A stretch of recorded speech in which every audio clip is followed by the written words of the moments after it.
Welcome to Lynn Cullen Live. Talk radio without the static. Email your questions and comments to lynncullenshow@gmail.com. And now your host, Lynn Cullen. And good morning to you. It'd be Monday, May 12, after another hugely newsworthy weekend, and so much to talk about. I also have to give you a fair warning at the beginning. I have a dog, and he's normally not here when I do this program, but he has a slight injury, so he couldn't go on his usual WALK, and consequently he is here, and so odds are you're going to hear him at some point, and also see how little control I have of him. If it gets out of control, we'll just have to, jump ship. I don't know. I've got him right now happily chewing on a bone that is full of peanut butter. So there's that, just warning you. And other than that, I think we're good to go. The big news that I still am so excited about, because it was the first time that, I don't know, it just felt like good news, was the Pope. I mean, wow. When I saw that the conclave had chosen a Pope, I immediately turned on my television, because I was, it doesn't happen that often, guys, and I just like to be a witness, and I I was so stunned. I mean, I joined the ranks of billions of stunned people, uh, because it was a given, right, that an American would never, ever, ever be Pope. And it was so mind-blowing, and still sort of continues to be mind-blowing, the fact that the Pope, who's always been this sort of, I don't know, mysterious, otherworldly figure, even when they are wondrously human, like Francis, still, you couldn't quite relate. And this guy, the Pope from Chicago, yeah, he'd just be another Midwesterner. Yeah. So in that regard, I mean, it's just sort of exciting. And I'm not a Catholic, but the Pope is a hugely important figure. He heads I mean, it is, right, the largest international power group organization of humanity in the world, isn't it? The longest running. There's no nation that has sort of been in the same hands for as long. I don't know. I don't know what I'm talking about, but let's just say the Catholic Church as a global power, and he who sits atop it is a consequential figure, to say the least. Anyway, so he's an American, but I've been hearing so much stuff about, all of us making, I mean, my sense, excuse me, I still am excited, is just how actually Liz Cheney said the same thing. So many of us reacted in the same way. Liz Cheney said, in an era that looked as if it might be defined by an American man of depraved cruelty, corruption, and shame, what a magnificent thing the Catholic Church has done. The elevation of an American man of goodness, grace, humility, mercy, and faith to the throne of St. Peter is moving and momentous. Yeah, I mean, yeah. So I immediately started saying, yes, they gave us an anti-Trump. All the damage that's been done to, not all, but that there will now be astride the world stage, and another American man who in no way exemplifies any of the qualities so horrifically emblazoned on the president. So the Americans now have the president and the Pope, and they are, one is good and one is evil. And the New York Times, before I get into what I was on a phone call with my brother and my sister and my mother yesterday, and I couldn't get a word in edgewise, which should tell you something about the dynamics of my family. I could not get a word in edgewise. That'd be me and my mom. My brother and my sister, yap, yap, yap, yap, yap, yap, yap. And they were talking about the Pope. And they were saying that they felt that the cardinals had understandably wanted to do this to counter Trump. And I was saying to myself, that's not it.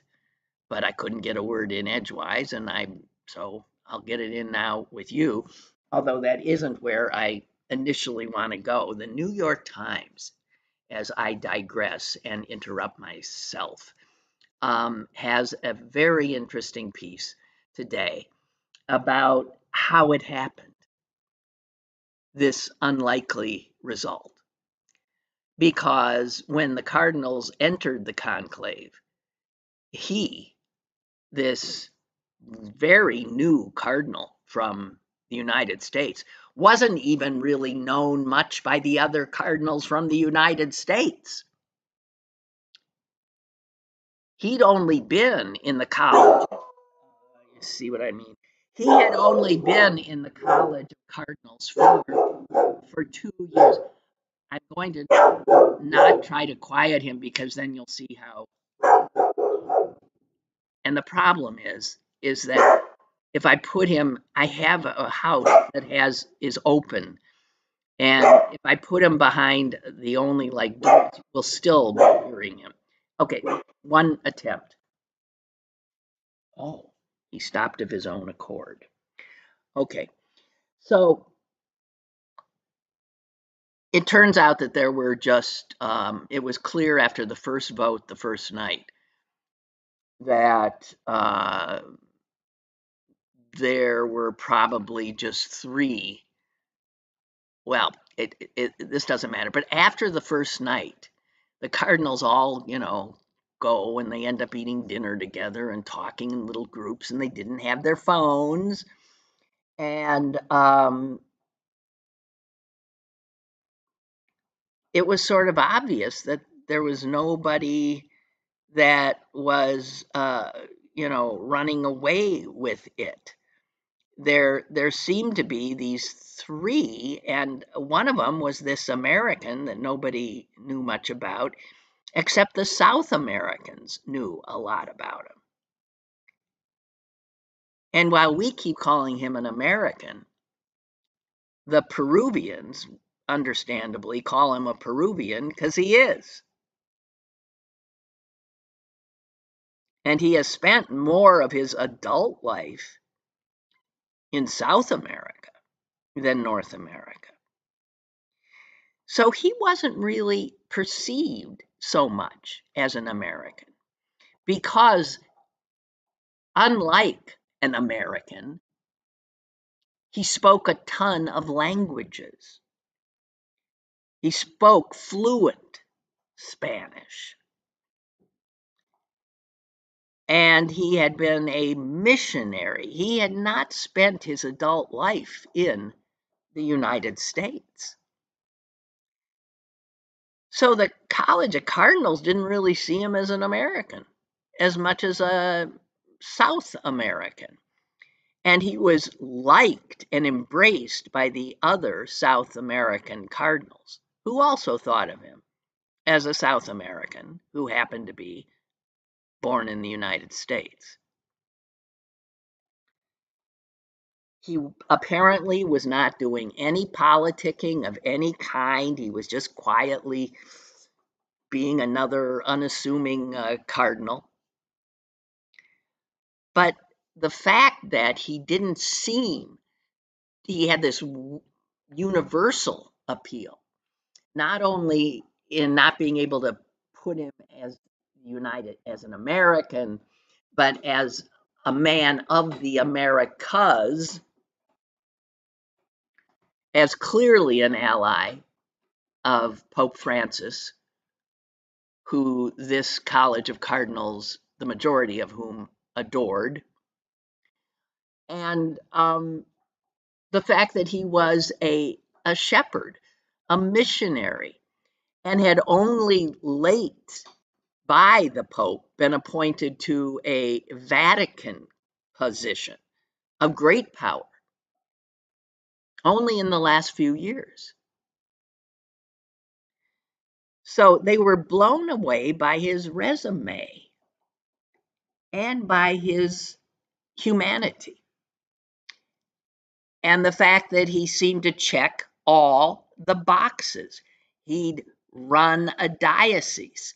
He was close to the people. He had worked in the bureaucracy, but very late and only for a bit, but understood how it worked.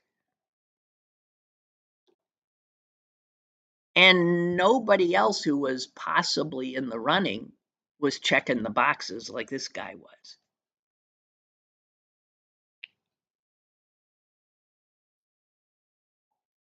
Everybody who attempted to find out a little more about him could only find that he was well liked, that he was capable, that he was a good man. The New York Times piece about how he got to be does not in any way mention that Donald effing Trump came up in any of the conversations. I just want to make that clear. Did not come up.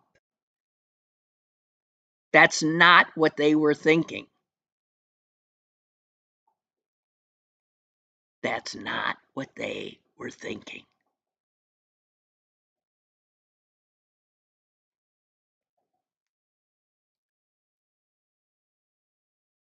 Now, in that regard, one of the things that I saw that I thought makes the most sense about how an American got chosen is the first is that he wasn't necessarily perceived as from the United States. Okay? That was a biggie. He was American, South American more than North American. And he checked all the boxes. And while it's true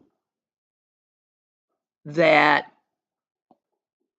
it had widely been assumed that an American would never be chosen because American power was so obvious throughout the world, politically, culturally, all of those things, that you don't want the Pope on top of it to be an American.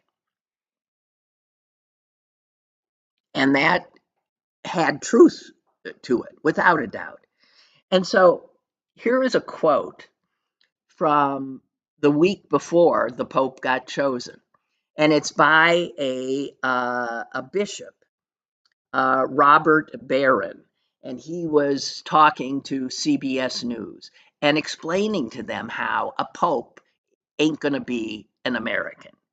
And he said this: "Look, until America goes into political decline, there won't be an American Pope.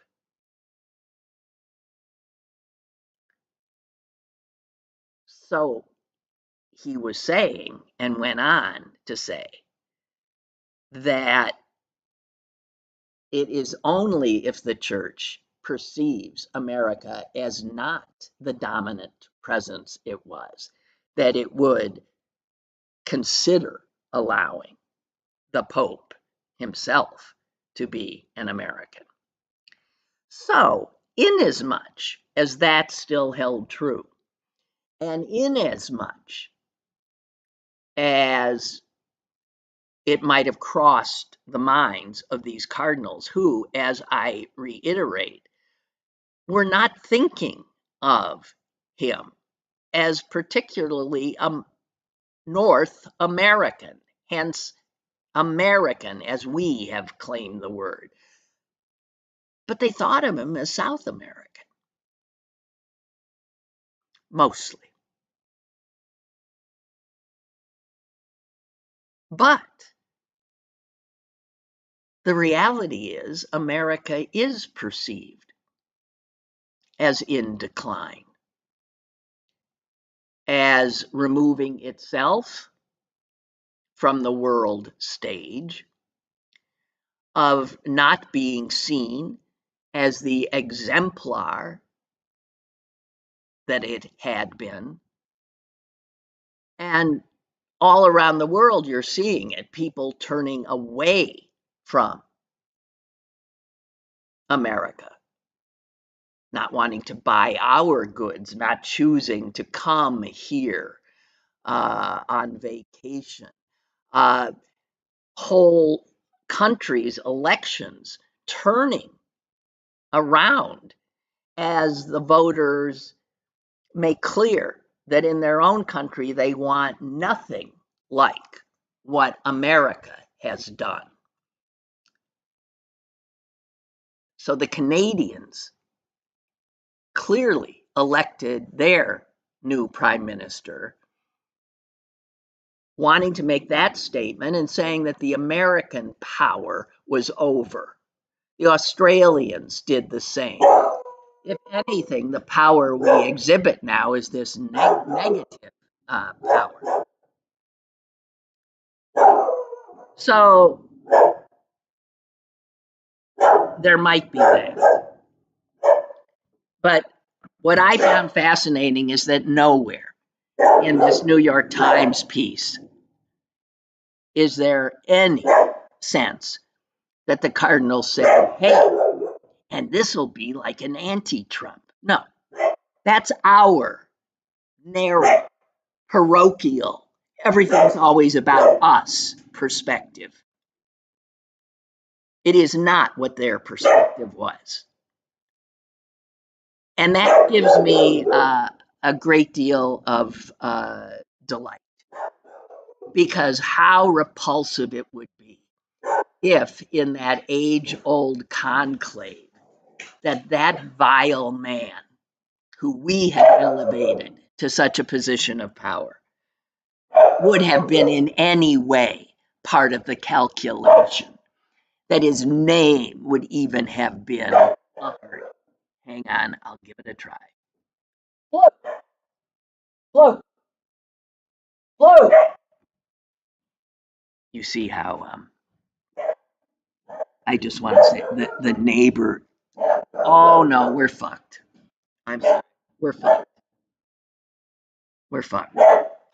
The a guy's come to clean the windows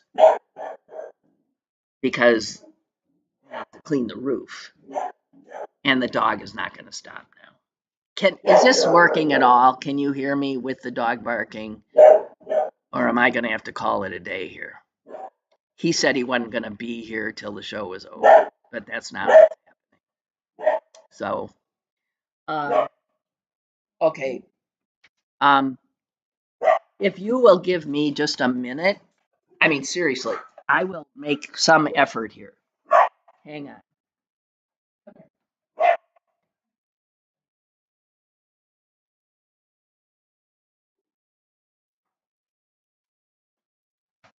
I'll be right back.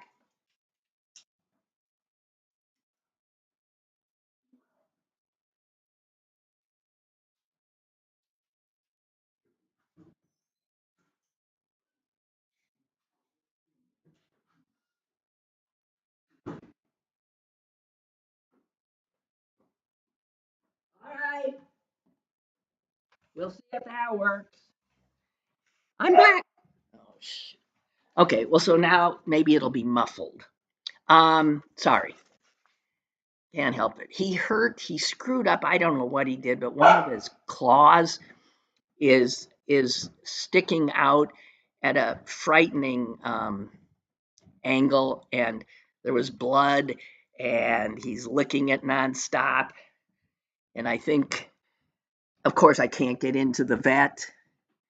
So after I'm done here, I'm probably going to go sit in an emergency vet for about 12 hours or something, only slightly more horrific than sitting in a human ER, simply because it's less horrific because of the joy of being with other sad and pathetic animals. Oh, God. Okay, so, sorry.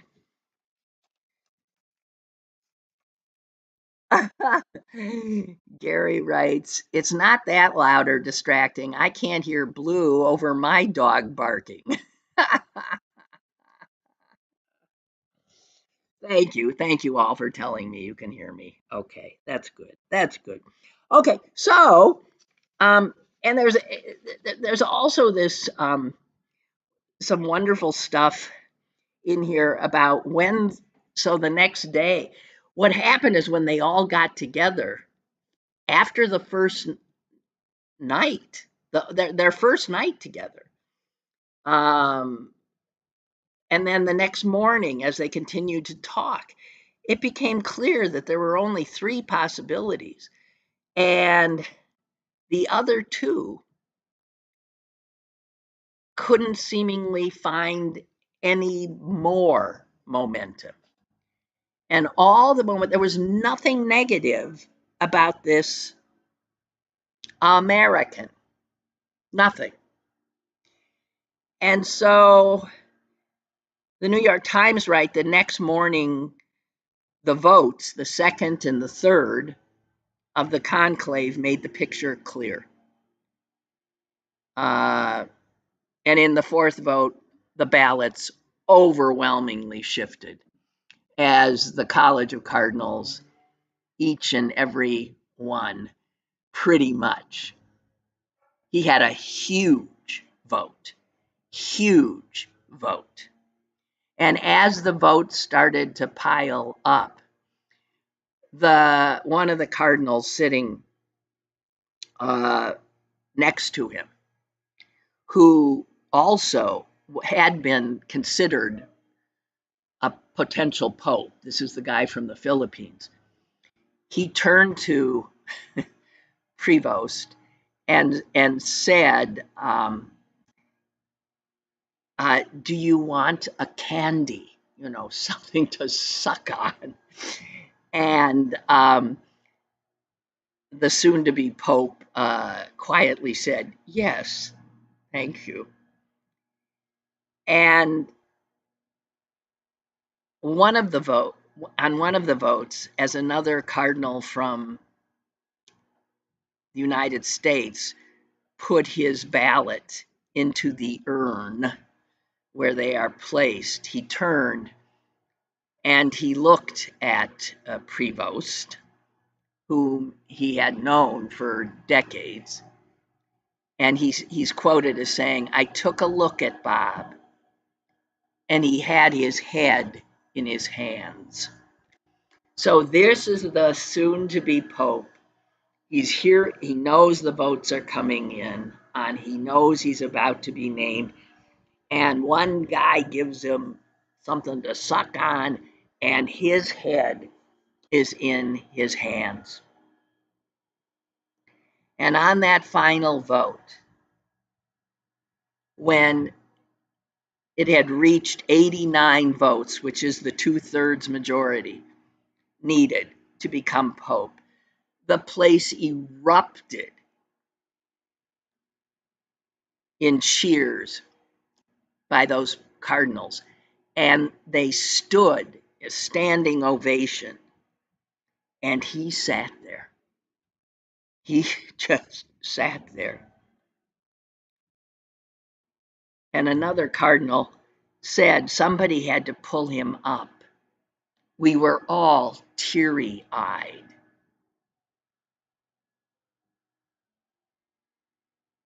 And they continued the voting, and he neared triple digits, which, believe me, doesn't happen that often. A huge majority of votes, as a cardinal from Madagascar told the New York Times. He had a huge majority.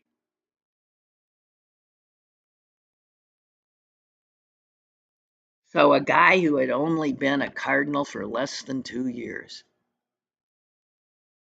who had never been part of this thing when you choose a pope, and then born in Chicago, for God's sake. Unbelievable.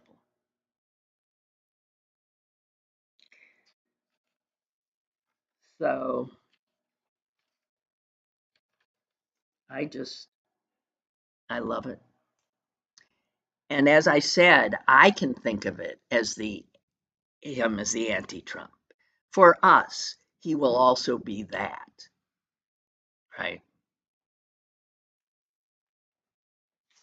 But the fact that he is so, relatively young, the odds are he's going to have a long and very important pontificate. I still got huge branches in my backyard that I can't find anybody to haul out. And I have a, a lake on top of part of a flat roof that I have, which is why this guy now is outside making noise. But I'm going to assume that that this will be okay. Okay. So, moving on.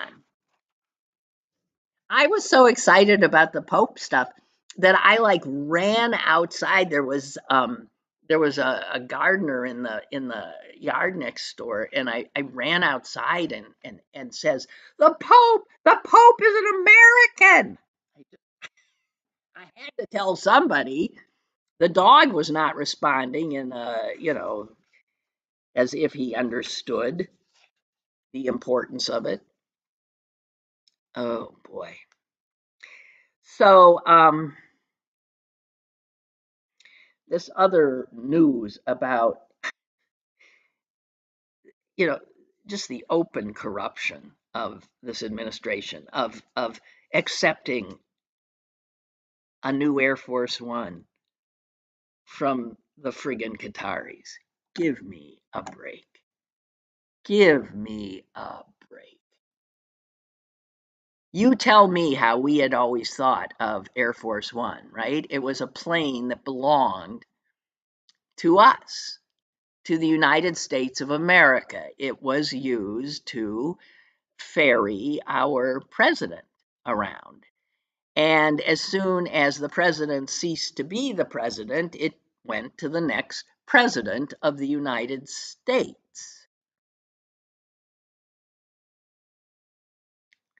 Well, that ain't good enough for this one. No, no, no, no, no. So this new, totally luxurious flying palace is going to go with this president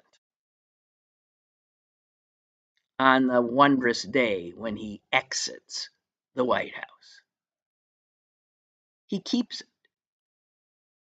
because he is the most corrupt president this country has ever seen. He makes all the ones you learned about back in the day, like,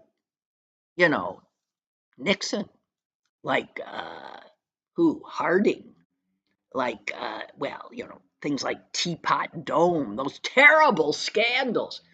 They wouldn't even be a blip with this corrupt crowd of grifters. So I just want to share with you one thing. You know, I keep a constitution here at my, I actually have two little constitutions here. Um, but I just want to read you one little part of it, okay? It's very clear. It's not a toughie. Now, of course, I can't find it. Oh, here it is. Here it is. Article 1. Jesus Christ. Article 1. Can you hear that? Article 1, Section 9, Clause 8. I'm going to shoot myself. Okay, so this is way up there at the very beginning of the founding fathers trying to set what would be the standards of this new wondrous experiment, the United States of America. It's Article 1. Here it is. No title of nobility shall be granted by the United States, and no person holding any office of profit or trust under them, the United States, shall, without the consent of Congress, accept any present, emolument, office, or title of any kind whatever from any king, prince, or foreign state. Yeah. And now we have, of course, a president who likes to think of himself as a king or a pope, boasting openly of receiving as a gift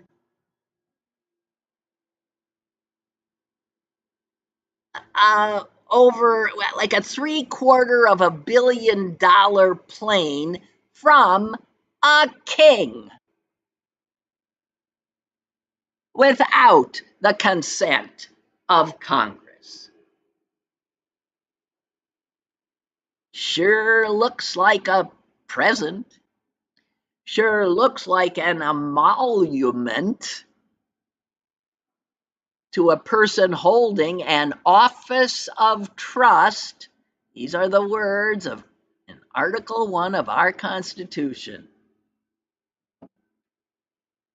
Just blatantly, again, high crime and misdemeanors. They're piling up at such a rate. The head spins. Oh, I know. They always find a little loophole, which they could then argue the case when everything they do ends up in a court of law. And that is that no. The gift is not to him. It's to his presidential library. The absurdity of this president having a library is lost on no one, especially given not only that he himself does not read anything, but that presidential libraries are usually filled with, archival papers of importance and stuff, and we know that he just keeps them in the bathroom at Mar-a-Lago.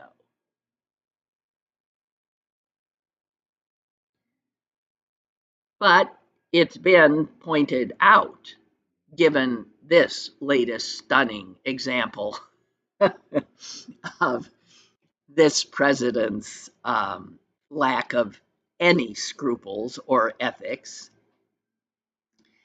that this whole thing with presidential libraries, which is a relatively new thing, if we ever get our country back, it's got to be looked at. And this kind of thing has got to be stopped. Because presidential library, these presidential libraries do not have the same regulations and rules that govern other instances where the president is involved.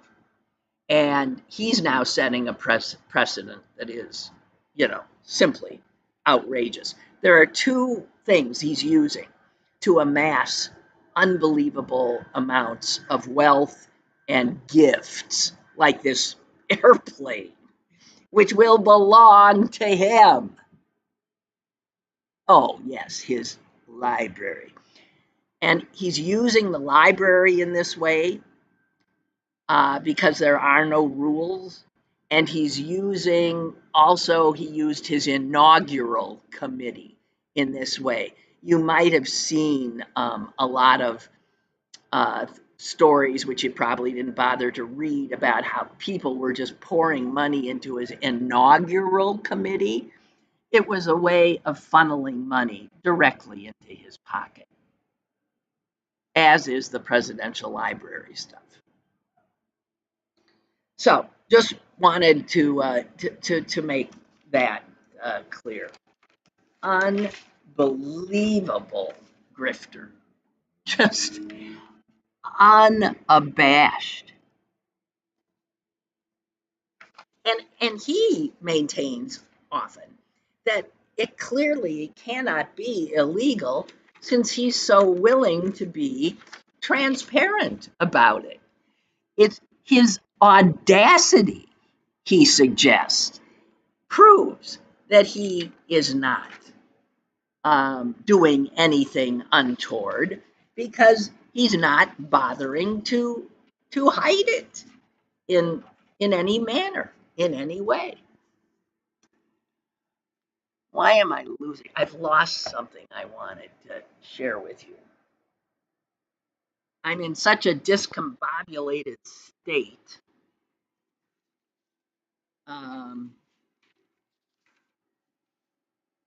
Damn it. Damn it. I cannot find it. It was so much here. It was just right here. And now how did things disappear while I'm talking to you? Damn it. Okay, well, that's it. Anyway, that I am able to concentrate at all right now is so mind-blowing to me. I can't, you cannot imagine the noise I'm hearing. I don't know what muffled stuff you're hearing, but I got some serious distractions going on. Oh, I found it. So, the other thing I just had to talk about was Trump now, after, I guess, he got the Congress to actually sign off on that the Gulf of Mexico doesn't exist anymore. It's the Gulf of America. Is that it? And now his intent is to change the name of the Persian Gulf to the Arabian Gulf. Now, let me tell you, the astonishing thing about this president is that while he rose to his position of high power and thievery by dividing his own people, the people of this country. He divided us so that we're in like two camps who see the other as enemies, literally. And he was able to divide and conquer. It's not something he made up. There's a reason that, adages and idiomatic expressions exist because there's truth often in them. So he divided and conquered. But the remarkable thing about this son of a bitch is that while he divided his own people, I hate to call it us his own people, but the American people, he's managed to unite so many others by virtue of the example of what he's done to us. He unites so many. Like he united the Canadians, he united the Australians, he's united the fractious European Union. And let me tell you, he's done something truly remarkable in that he has united the Iranians. They, believe me, are a very divided people. And they are not a divided people right now because they have, it doesn't matter where they are on their political political divide, their cross section, they are enraged at his suggestion that the Persian Gulf should be renamed. Um, my God, everybody there, they're going nuts. They are going nuts. And this at a time, stop and think about it, where supposedly he's in talks, sort of important talks about nuclear weapons with this country, Iran, and he decides to put a stick in their eye like this.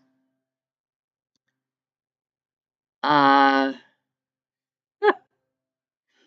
my God, even the Shah, remember the Shah? The Shah's son is on the same side with the Ayatollah on this. The Shah's son has come out and said President Trump's reported decision to distort history is an insult to the Iranian people and our great civilization. You bet it is. It's a huge insult.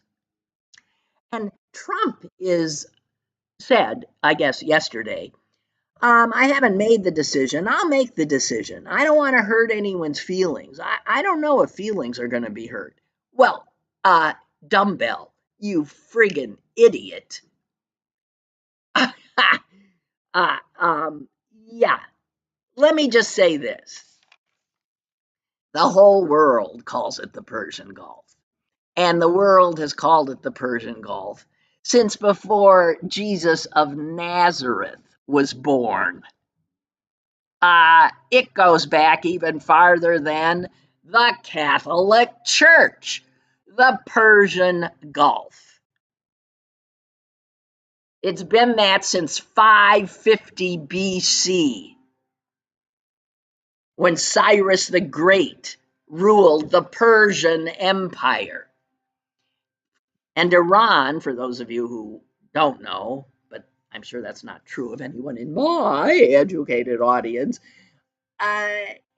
ancient Persia is now modern day Iran. And its entire southern coast stretches along a body of water called the Persian Gulf.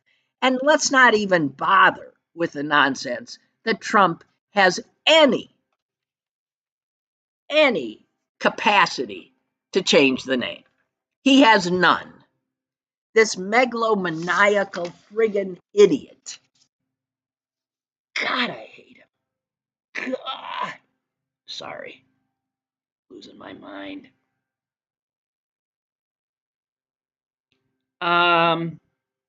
All right. Oh, I'm sorry. I'm seeing some emails I hadn't noticed, being in the distracted state I am, guys. I'm sorry. Um,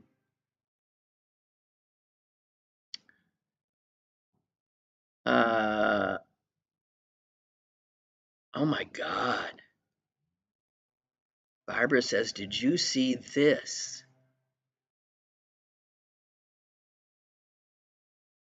The moment a robot attacks its handlers in an angry rampage as it tries to break free from its restraints. What? What? Oh, that gives me the creeps.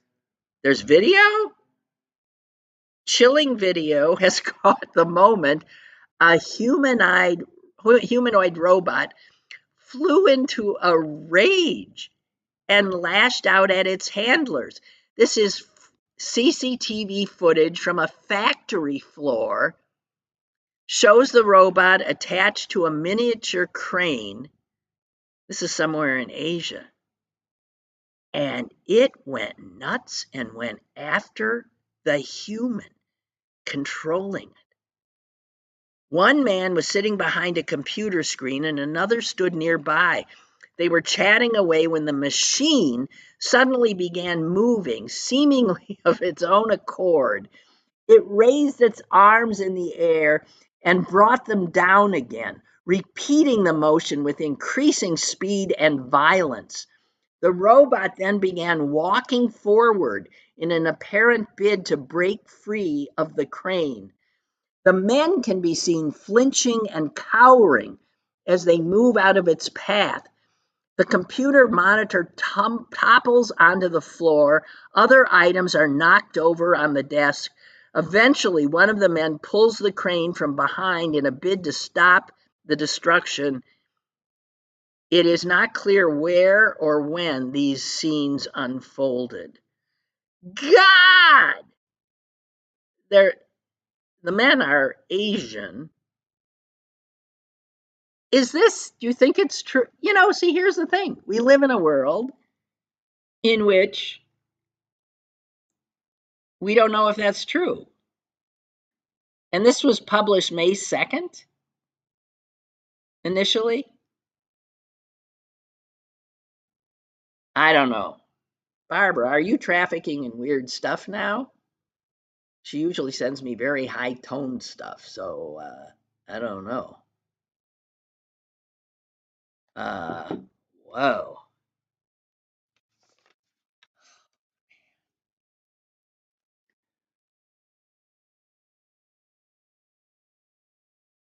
Well, the guy who's blowing stuff off my roof and clearing up my drains for the next deluge,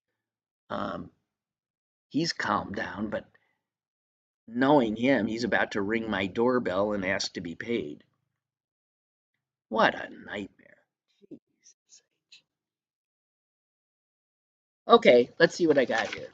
Um,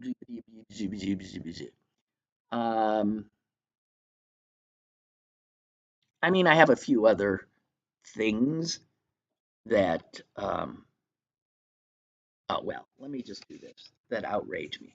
I just want to tell you that I read a book this weekend that it's the first book I've read in a long, long time that transported me, that where, I was living in it. I was so invested in the reality of it. It broke my heart. Twice it made me cry. That hasn't happened to me, and I cannot tell you how. And some of you have probably already read it, but I want to just pass it on to you. It is, as I said, a novel, I think I said, called Our Missing Hearts. And it's by a author named Celeste, and I don't know how to pronounce her name because it doesn't have any vowels in it. Celeste Nig, N-G is her last name. N-G, Nig. And my God. What made me think of it is the dystopian aspect of this robot attacking its handlers. Because there's a dystopian aspect to this book. It is about the United States in about the same period. A very recognizable United States, but clearly a United States that has had a change of government and has moved to an authoritarian government. And it was written in 1923. It was written before Trump came, 22. It was written in 22, but It is a picture of an America that is so frightening, one in which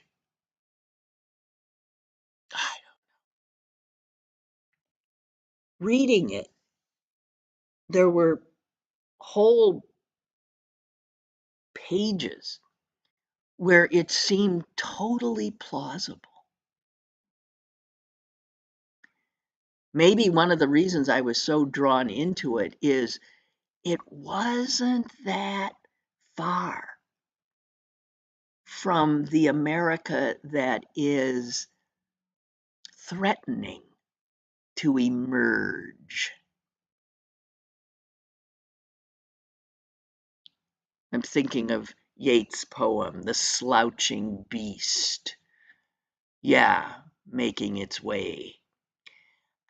You feel our country changing in ways that are terrifying, and where people are fearful and fearful of saying things, fearful of the government coming because they've said something, right? That's already happening.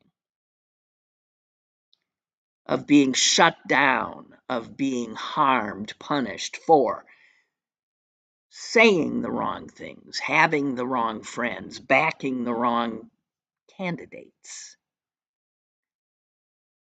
and paying for it, paying the price.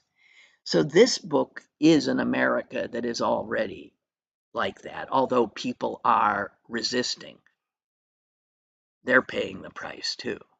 It's a frightening, very human, though, novel, and I recommend it highly, Our Missing Hearts. But I read it at the same time I happened to see,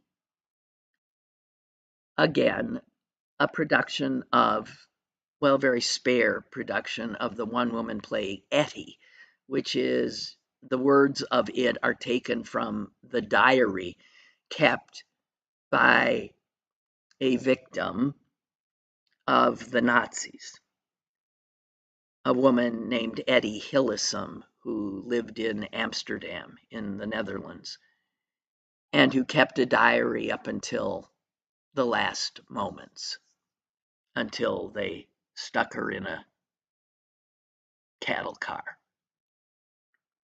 And it's powerful stuff. And I had seen it before the slouching beast, before I could feel the slouching beast's breath on the back of my neck.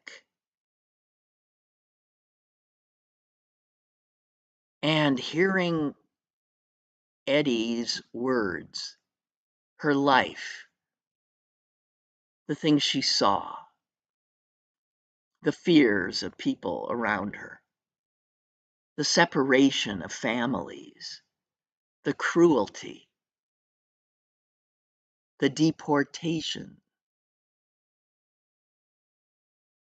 All of a sudden, as I'm listening to this Holocaust Holocaust victims' words, they too, like this book, Our Missing Hearts, are reminding me way, way, way, way, way too much of what is happening in my country today. The same kinds of stuff. The fear, the cruelty, the disappearances, the masked men breaking into homes and hauling people away.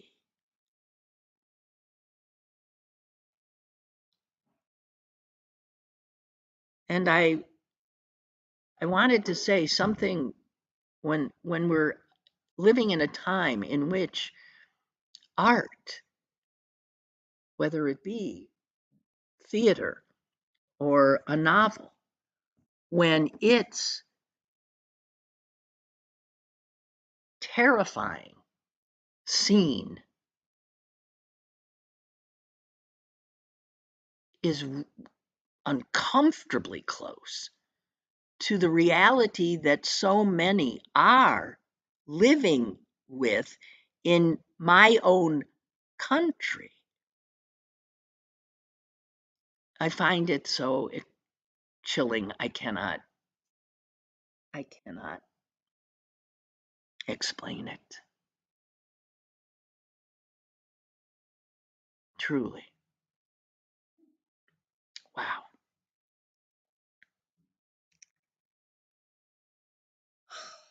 So there's that. I have a few other things, things I have not talked about.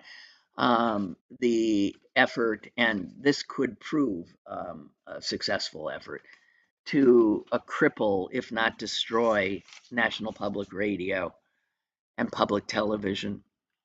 There is so much stuff these guys are going to manage to pull off, and the crippling of institutions and of such value. And for some people, their only lifeline to information. Frightening. Frightening. It's a little early, but I'm going to bid you an adieu because I think I have to. On my end, stuff's starting to come down. So I'm going to say just a few minutes early goodbye. And thank you for being here with me on this embarrassingly ridiculous day. I don't know. For all I know, the dog will be here again tomorrow. But yeah, I'm heading off to the joys of the emergency vet with a dog that is not in a life-threatening situation, which means I suspect that, yeah, I'm gonna be doing some serious time.